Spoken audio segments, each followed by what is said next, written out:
Today on Inside the Issues, I speak with Branka Marijan on new perspectives on peacebuilding. Hello and welcome to this week's edition of Inside the Issues, the CIGI online podcast. I'm David Welch, CIGI Chair of Global Security at the Balsillie School of International Affairs and Professor of Political Science at the University of Waterloo. And I'm happy every week to welcome a guest into the studios here at the Center for International Governance Innovation to talk about some timely and important issue on the global governance agenda. And today, I'm happy to welcome Branka Marijan, a doctoral candidate at the Balsillie School of International Affairs, who's been doing intensive research, both theoretical and empirical, on peace building. So welcome, Branka. Thank you. And thanks for taking the time to share your insights with us. New perspectives on peace building. I think a lot of people may not be aware that there's an old perspective on peace building because they may not be fully aware of what peace building is. So to begin, maybe you could just walk us through the concept of peace building a bit and how did we think about that? And maybe foreshadow some of our later discussion about how you think we may better think about that in the future. Sure.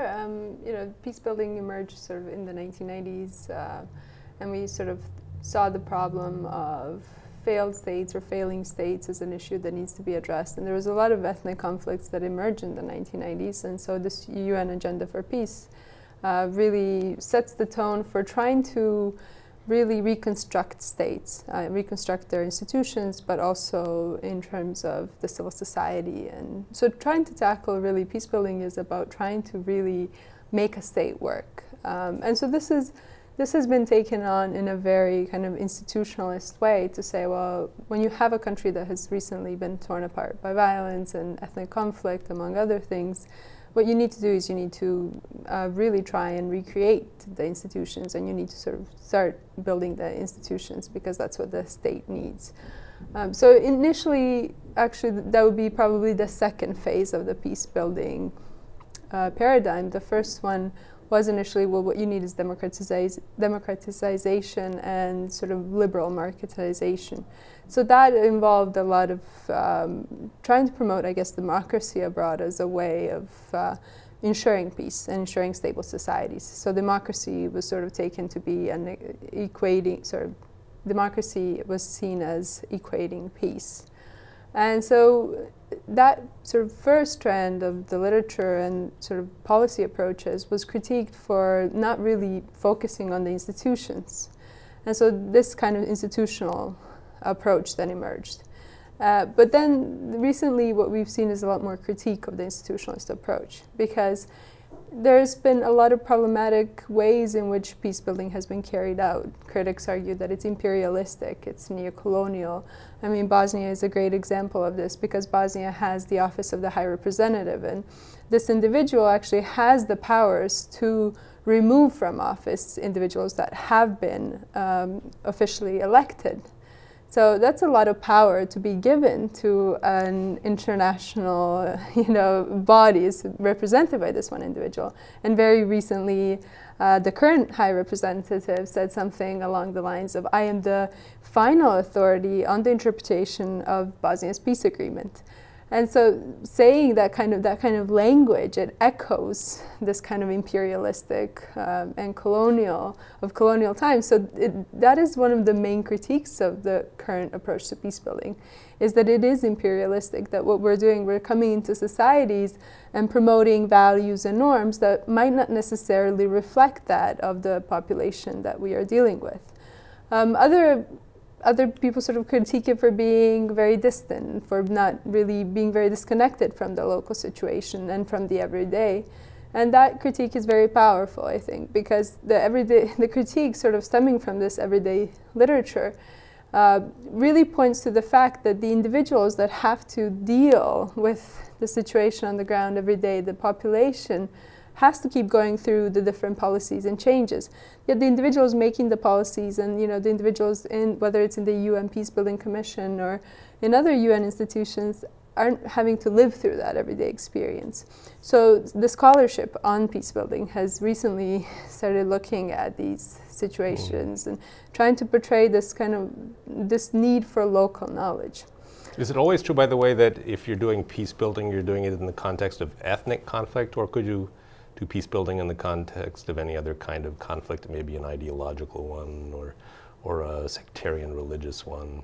Well, this is a difficult question to answer in the sense that, ethnic conflicts often have the, religious and sectarian lines to them. So it depends, I guess, on how broadly we want to define ethnicity. Mm-hmm. But mostly peacebuilding operations have occurred in conflicts recently which have been really about ethnicity or religion. And we haven't seen a different kind of involvement. I mean, I think it would, Roland Paris is correct to say that it would be incorrect to label peace-building missions as ones that, for example, that we've seen in Iraq. The situation in Iraq is different because this was an intervention. So it differs from other peace-building missions because usually the country that has the conflict is asking for the peace builders to come in. So this would be a main difference between a peace-building mission after an intervention, such as the one in Iraq, and then, to some extent, the situation in Afghanistan, and then in terms of other conflicts where it's actually, the peace builders are the ones that are invited in. So you have two groups, and it's typically divided along ethnic lines, and they've had some violent conflict, and so there's a lot of hostility, and they want to learn to live together peacefully. And so they bring the international community in to help them learn together, to live together peacefully. Well, this is the hope, right? I mean, I think a lot of the times we get involved when it's really too late. I mean, a lot of people have died already. A lot of terrible things have happened. But the idea with peace building is really to try and tackle all aspects of the state that has essentially collapsed. So it really is a difficult thing to do. It is very difficult to reconstruct these states, and I think to some extent we undermine or we don't expect it to be so difficult. But there are so many considerations in terms of local context and local knowledge, and that is one of the things that we're missing. One of the representatives, of an individual associated with the ICTY said that when these internationals came and these foreign judges came to the ICTY, they had to literally be shown a map of the former Yugoslavia and where it was and what the local dynamics are. And this is what we're missing. We're missing knowledge of the context. And I think sometimes the policies that are created are done without this context, and that's why they don't succeed. Very interesting. We'll be back in a minute with Branka Marijan to talk more about new perspectives on peace building. You're watching or listening to Inside the Issues, a CIGI online podcast. Look for us at cgionline.org, on Facebook, on Twitter, and on YouTube.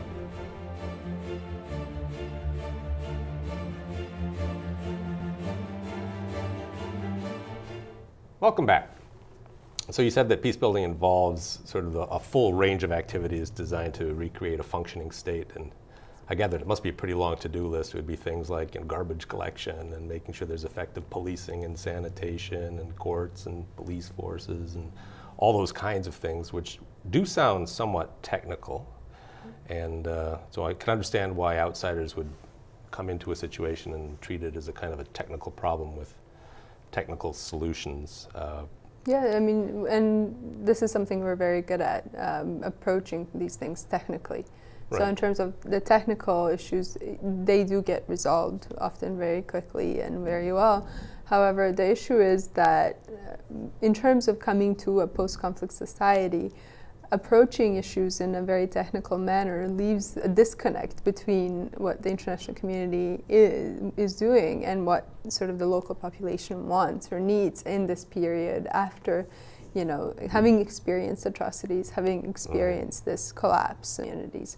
And, we sometimes make the mistake of portraying Bosnia as this Balkan Disneyland, as one scholar has called it, which is to say that we have this idea that prior to the conflict, Bosnia, everyone was intermarried, there was so much dialogue and ethnic communities got along, which is certainly true to an extent. But I think in certain parts of Bosnia, especially the region that I come from, which is Western Bosnia, there was always, people were just certainly aware of who they were, regardless of the official policy of the communist times of not speaking about ethnicity, about not differentiating based on ethnicity.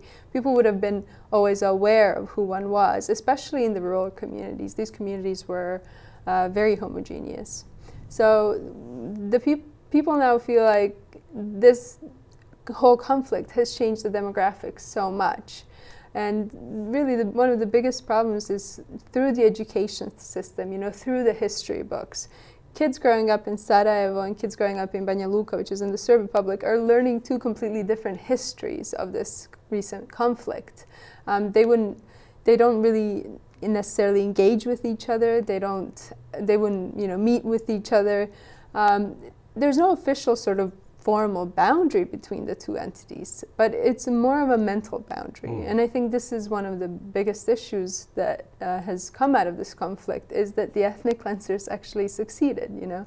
And this is true of Croatia certainly too, because in Croatia the recent rulings of the ICTY and the release of two Croat generals, Ante Gotovina and Markac, that these rulings seem to point to the fact that the international involvement, from the Serb perspective at least, hasn't been fair. It has been focused on prosecuting Serbs.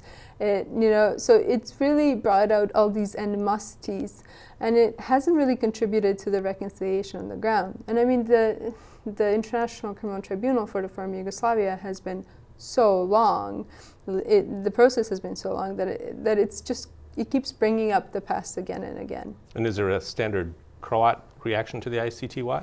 Well, see, this is the issue with the ICTY. When people ask how successful has it been, well, it depends who's being prosecuted at any given time, right? So if it's a Serb that it's in court, you know, the support in terms of the Bosniak community, which is the Bosnian Muslim community, and the Croat community is very high. If it's a Bosniak that's in court, the Serb, you know, support goes up. And so it was even this institution of reconciliation, which is seen from an international perspective, you know, as a norm entrepreneur, which it certainly is. I mean, it's the only institution that has brought a sitting head of state, really, which with Milosevic, it was the first institution which brought a sitting head of state to this court, right? So this was seen as a huge achievement for international governance. Right. But the question is, what has it done for the local population? And Has it reinforced these divides? I think it has certainly contributed to these grand narratives of the nationalist communities, and it has been, well, very much, it has played into the hands of the nationalists. Very interesting. Yeah. We'll be back again in a minute with Branka Marijan. You're watching or listening to Inside the Issues, the CIGI Online podcast. Look for us at cgionline.org, on Facebook, on Twitter, and on YouTube.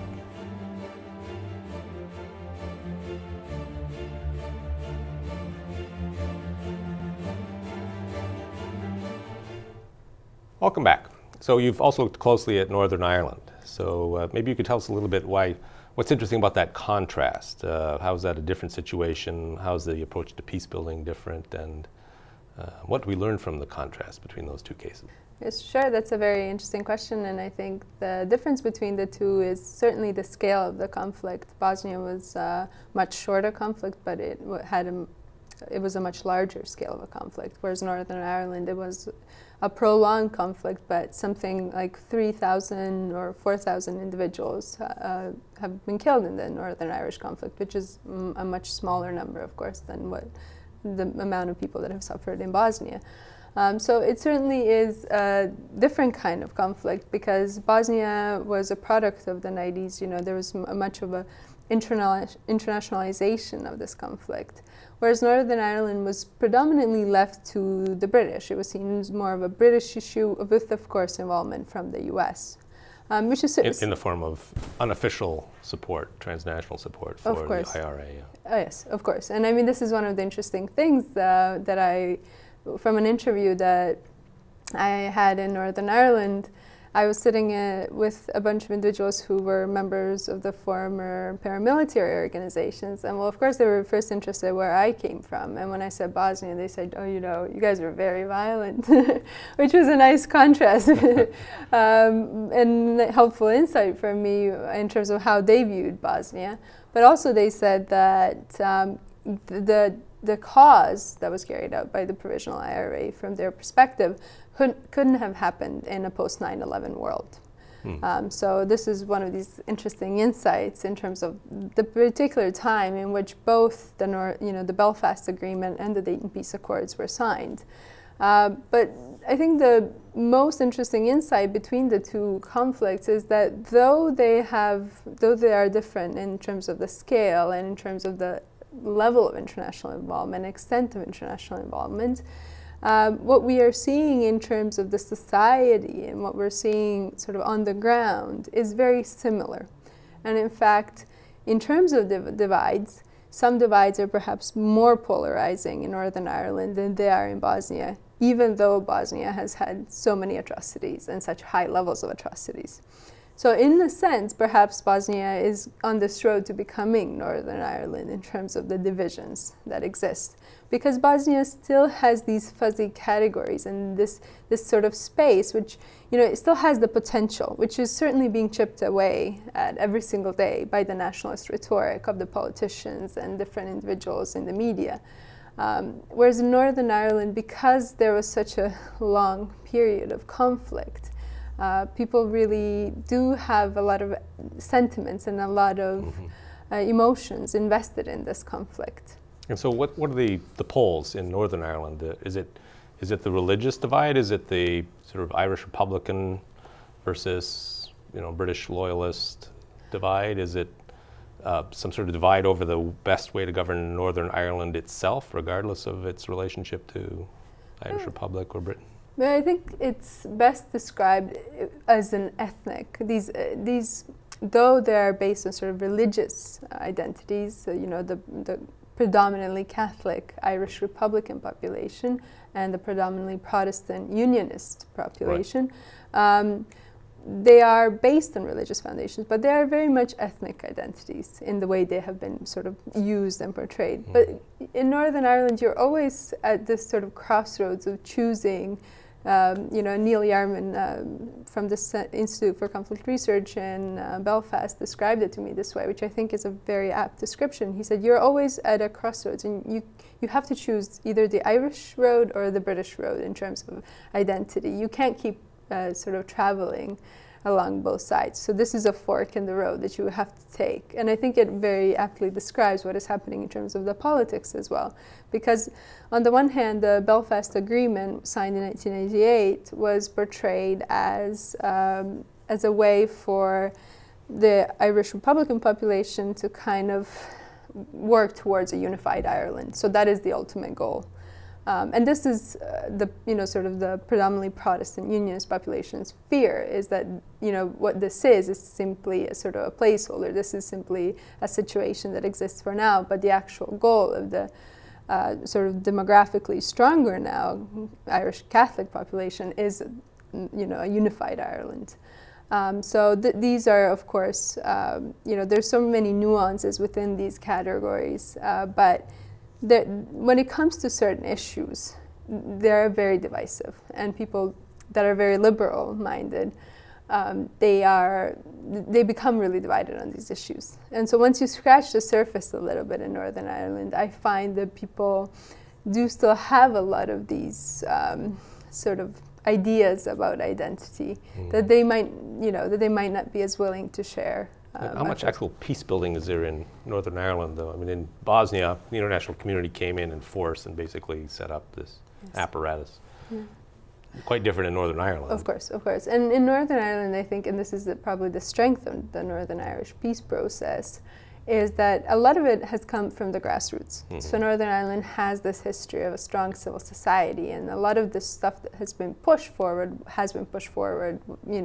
by the civil society. So on both sides, right? On both sides. So in many senses, the civil society in Northern Ireland is ahead of the politicians. However, there are still a lot of international organizations. I mean, the regional organizations. The interesting apparatus that I'm interested in is the EU, and the EU is involved in both Bosnia and Northern Ireland, and of course very differently, like you say. In Bosnia, it's a very strong engagement. It's a very sort of thin engagement in Northern Ireland. So in Northern Ireland, I think there's a lot more organizations that are dealing with peace building, but certainly there's a lot of organizations that are involved. They are not as internationalized, I think, as the ones that we find in Bosnia, but there are certainly a lot of NGOs that are there. Very good. We'll be back one last time with Branka Marijan. You're watching or listening to Inside the Issues, a CIGI online podcast. Look for us at cgonline.org, on Facebook, on Twitter, and on YouTube.